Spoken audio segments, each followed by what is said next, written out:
What happens when a battleship goes walkabout? Germany's audacious Channel Dash gamble in 1942 not only made history, it broke the rules of naval warfare. And you won't believe what happens next. Trapped Titans.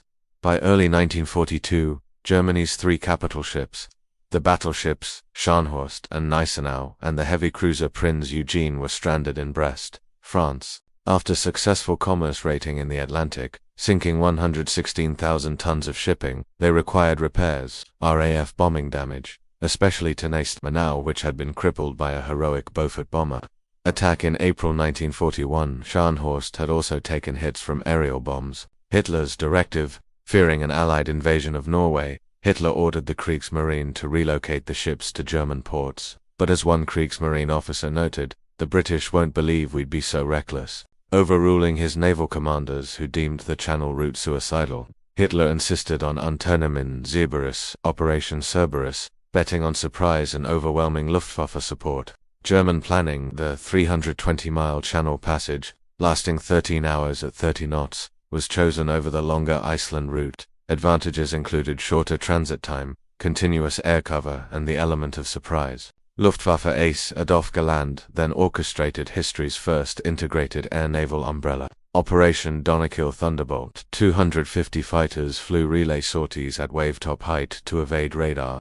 German radar jamming stations at Cap Grisnes, meanwhile, blinded British coastal radar. False intelligence leaks even suggested a tropical deployment. So convinced were the British Admiralty that 100 pith helmets were loaded aboard as part of the ruse. Minesweepers then cleared covert corridors, while navigators exploited tidal currents to minimize mine risks. Departure was set for February 11, 1942, days before a new moon for maximum darkness. The fleet was delayed by a British air raid and departed at 10:45 p.m. on February 11th, escorted by 6 destroyers, 14 torpedo boats, and 26 E-boats. They slipped into the Channel undetected. The submarine HMS Celian missed them while recharging batteries, and RAF patrols were blinded by jamming and cloud cover. Despite ultra-decrypts hinting at the operation, British commanders dismissed the Channel as implausible. Radar contacts near Cherbourg were ignored as fishing boats.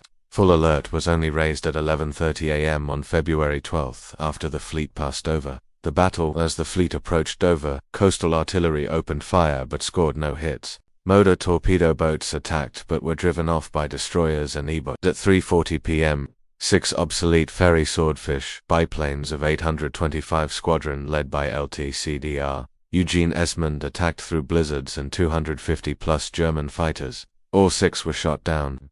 Esmond posthumously awarded the Victoria Cross, and 13 crew died.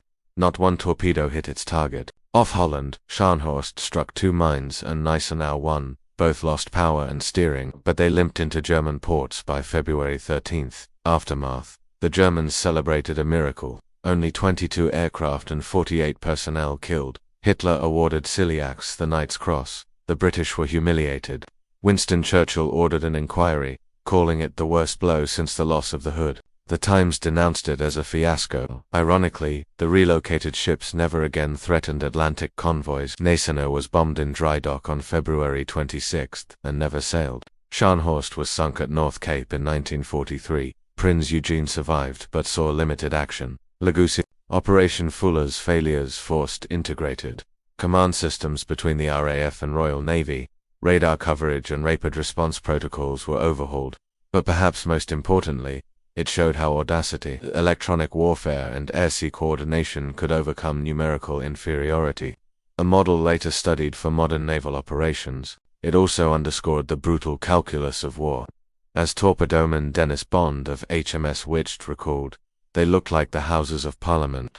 Then they started firing their 11-inch guns against our 4-inch. In the annals of naval history, the Channel Dash endures as a testament to daring over doctrine. For Germany, a fleeting tactical triumph that sacrificed strategic advantage. For Britain, a humbling lesson that spurred critical reforms, ultimately ensuring such a gamble would never succeed again.